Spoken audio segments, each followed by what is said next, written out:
everyone, my name is Cameron Martinez, and this is a video detailing the history behind Stuck Rubber Baby. Before I get into this video, I want to put out a disclaimer. This video contains references to homophobia, racism, and violence. If any of these topics make you feel uncomfortable, I suggest you click out.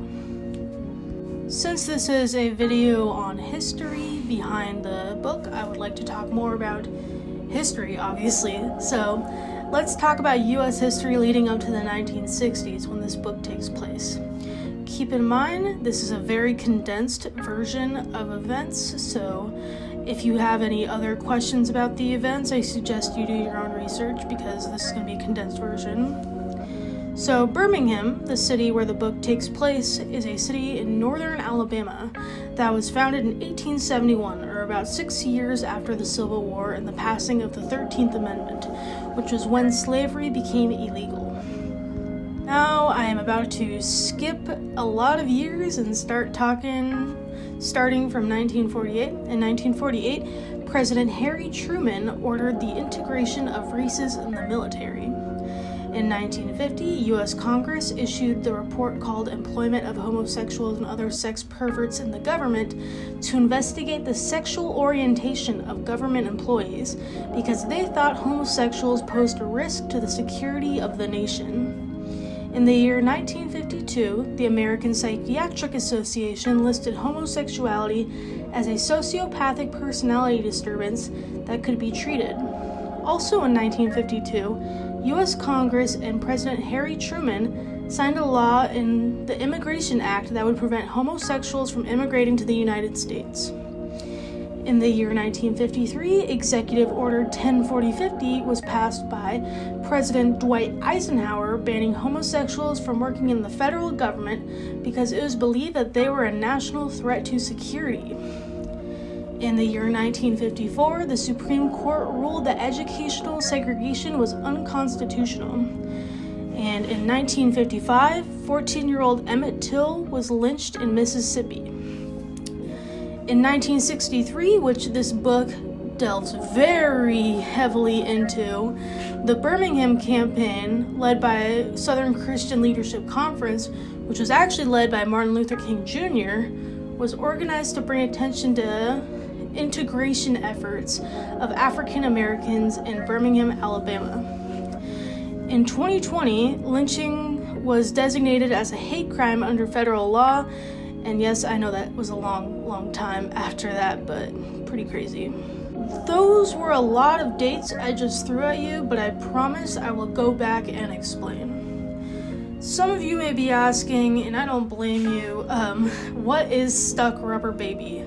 Well, to that question, I say Stuck Rubber Baby is a 1995 graphic novel by Howard Cruse detailing the life of a gay man in denial about his sexuality during the 1960s. The book takes place in the fictional town of Clayfield, Alabama, which is supposed to be Birmingham, Alabama. If you have not read this book, I suggest you do that now because there are going to be many spoilers ahead, and it's an amazing read. So go ahead and pause the video and come back once you've read it. I will give you some time to pause it. Okay, now that everyone who's read it and people who don't care about spoilers are here, I will continue on. So, the novel begins with Toland, who's the narrator, recounting his childhood in Clayfield. The first anecdote told by him, it was the first time he saw a dead body. It was the dead body of Emmett Till, we mentioned back in the timeline, who was a real boy who had been lynched in Mississippi in 1955 after a white woman accused him of grabbing her and whistling at her while at the grocery store. This event famously stoked the civil rights movement. The novel then flashes forward to Toland recounting how he was outed by the United States military. As mentioned before in the short history lesson, homosexuals were considered a national threat to security by the United States government, with President Eisenhower even going as far as to ban homosexuals from working in the government. In the story, though, Toland checks off that he is a homosexual in a military questionnaire, and he is subsequently sent back home, where he convinces himself that he is going to nip the homo thing in the bud. Later on in the story, Sammy Noon, another gay ex-military, dances around happily in his old sailor, or I guess Navy uniform, because according to him, it makes him look sexy. Later on, in a conversation with his friends about coming back from his short-lived time in the military, Toland's friend Riley goes into detail about Clayfield becoming famous. One of the reasons for the fame, according to Riley, was the police chief known as the Chopper. Riley claims that the Chopper told a reporter he'd keep Clayfield's schools segregated if he had to deputize the Ku Klux Klan to do it. As mentioned in the timeline, by this point, educational segregation was illegal in the United States. However, that did not stop people from protesting and getting very bad people like the Ku Klux Klan involved. Around Chapter 3, the novel begins to explore the beginnings of the Civil Rights Movement. Reverend Harlan Pepper from the Smith Park Baptist Church in Clayfield called for a protest rally where African American people would stop shopping at local businesses and protest in front of them instead. This is based off a real event that happened in 1962. In 1962, students from local colleges arranged boycotts throughout the year that caused downtown businesses to decline as much as 40%. The city of Birmingham responded to this by withdrawing $45,000 from a surplus food program was used by primarily low-income African-American families. Right before Easter of 1963, the Southern Christian Leadership Conference, as I mentioned above, which was the conference led by MLK, encouraged another large boycott downtown. In this one, since Easter was the second largest shopping time of the year, they decided they would do the same thing, and pastors even urged their congregations to avoid shopping downtown. Also in Chapter 3, the reader is introduced to the Melody Motel.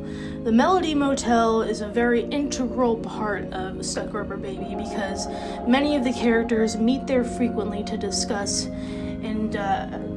topics and party and do civil rights stuff.